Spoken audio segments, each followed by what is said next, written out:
Do you ever lose momentum after achieving a goal? Hello and welcome back to our channel, the place for those who want to excel at exams, work and languages. Today we're going to understand why very often we may tend to lose our momentum after we achieve the goal that we had set for ourselves.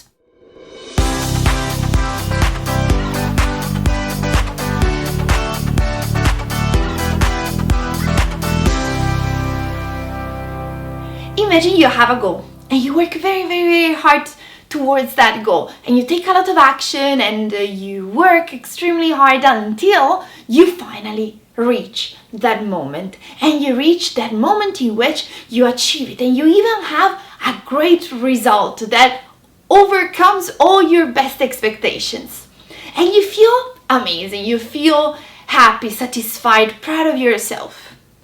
At times, however, even though you feel on top of the world in that moment, it is not that easy to go back into a new goal, and you may find yourself losing your momentum. Why does that happen? You need to understand that there are two kinds of motivation that move us in order to achieve what we want.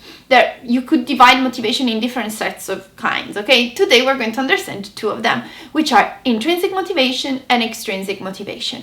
Now, extrinsic motivation is that motivation that comes from the external world, external reasons. For example, I may be motivated towards this goal because I want to get a promotion, because I want to pass that exam, because I want to get that degree, because I want to receive someone else's approval, because I want to see the look in my boss's eyes when he sees how good I am at what I do.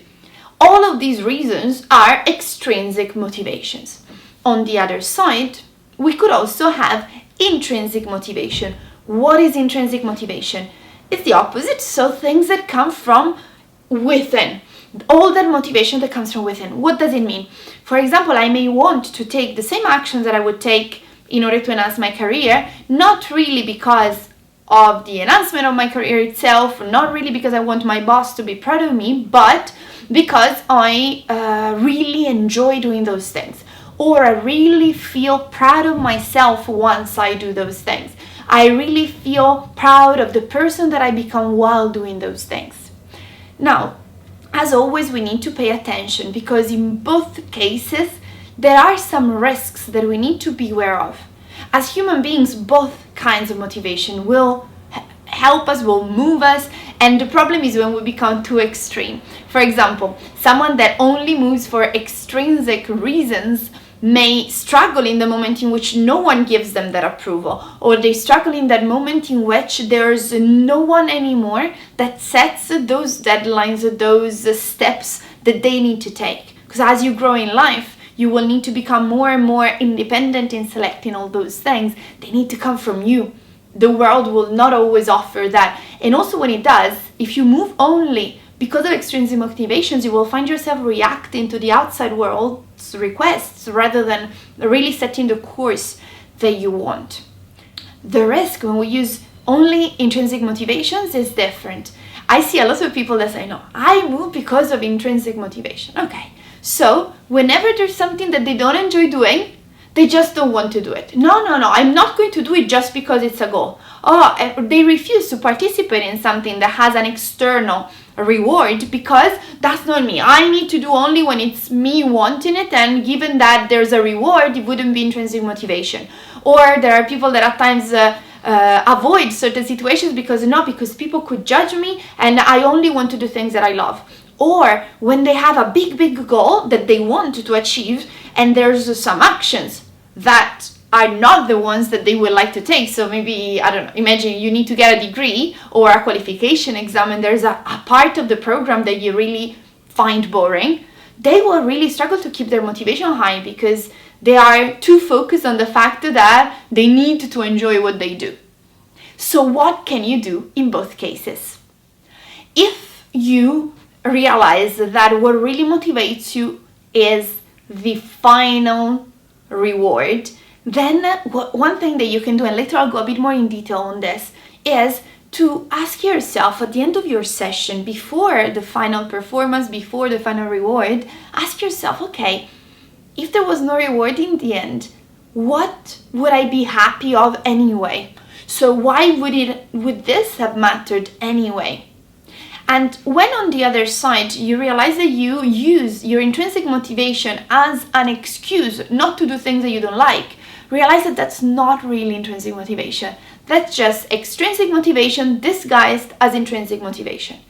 Real and true intrinsic motivation is the motivation that you can activate in any moment, also when there's something that you're not liking, because you're so focused on the person that you're becoming, on the fun that you can learn how to put into things instead of expecting them to be fun themselves, on the interest, on the positive emotions that you can put and decide to feel while you take a certain activity, that it doesn't matter if there's a final reward or not, but as well as it doesn't matter if you actually enjoy that topic or not. Someone that really moves out of intrinsic motivation, that's good. But real intrinsic motivation, not the one that we are feeling at times, but that is a bit of a disguise and a trick that our mind is playing on us. No, the real intrinsic motivation is the one that really lets you enjoy what you're doing. And I'm not saying that you need to do everything also that you don't like, but you need to use your conscience, of course. Understand, okay, if I have this big goal and there's that action that I need to take because it's part of the steps that will take me there and that I'm not a fan of, what do I want to do? Do I want to have a tantrum and say, listen, I don't want to do it because that's not my favorite thing and I'm not just going to do it because I need it for my goal? Or are you going to say, listen, given that I have to do it, what do I want to do in order to make it enjoyable? What do I want to do in order to make it worth my while? So I want to give you 4 questions that you can ask yourself in the moment in which you realize that you are using your extrinsic motivation a bit too much and that's stopping you. Because one thing that I didn't mention earlier, but that you may have realized as I was talking, another risk of the extrinsic motivation is that you may experience things with a lot of stress because you care so much about the final result, you care so much about the reward that should happen, and all the actions that you've taken are basically geared towards that reward, that in the moment in which the performance happens or the moment of truth comes, you feel stressed because, oh my God, and if it goes bad, everything that I've done will be wasted. I don't know if you ever told yourself, if I change my career now, all the years that I've spent here will have been a waste. Or if I fail this exam, all the hours that I put in will have been a waste. That's a symptom of extrinsic motivation.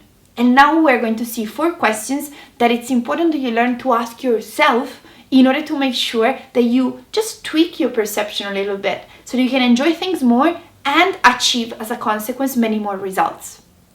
The first question is, what positive emotions did I feel throughout the journey? Simple question. So what does it mean? Why did I feel good throughout? When did I feel good throughout? And try and think about all the moments in which you had fun, in which you felt very curious, in which you really enjoyed it, in which you felt proud of yourself. Second thing, what have I learned about this topic? And maybe you can include, and that I can possibly apply also in my life.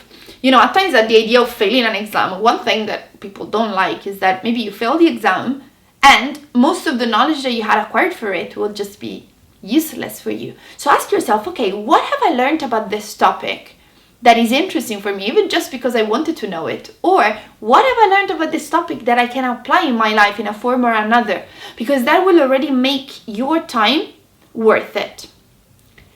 Third question, what have I learned about myself throughout the journey? Because there's a quote that a lot of speakers mention and that I really appreciate and like, which says that the goals that we achieve don't matter much in life. If you think about it, after a goal, it just ends. I mean, you celebrate a moment and then you're already thinking about the next goal. But what really stays with you, what really matters, what really enriches your life is the person you have become while achieving that goal and in order to achieve that goal. So asking yourself this third question is very important. What have I learned about myself? Maybe I learned that I could put in much more effort than I thought. Maybe I learned that when I find the right motivation for me, I can really push hard.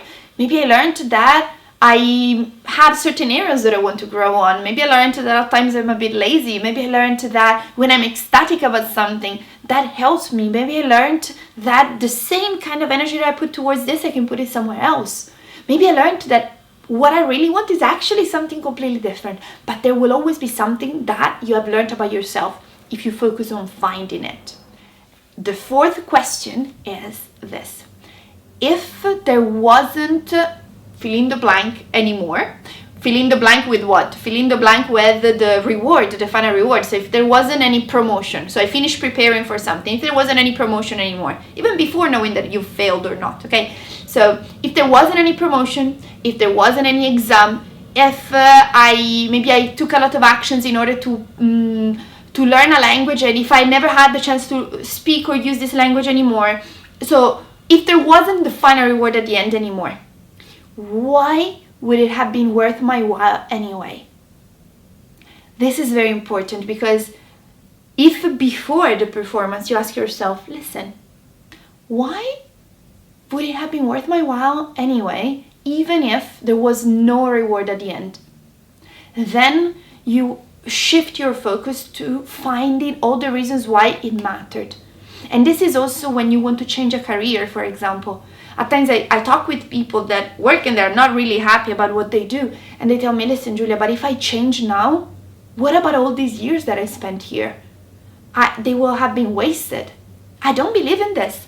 I believe that if I changed my life now and I change what I do tomorrow, everything that I've spent and that I've learned and the person I've become during the years in which I've done what I do, that would stay with me. All the knowledge, all the experience, but most importantly, the person I am, that I wouldn't be if I hadn't experienced everything that I've experienced. So ask yourself, okay, why would it have been worth my while also if there was no reward at the end? And this will help you to understand that the goal, yes, it's nice to achieve it. The reward that we get at the end is an extra thing. But even when that doesn't exist, our life is better because of the actions that we've taken. Thank you for watching. If you have any questions, you would like to leave a comment, feel free to do so. And I will see you in the next video.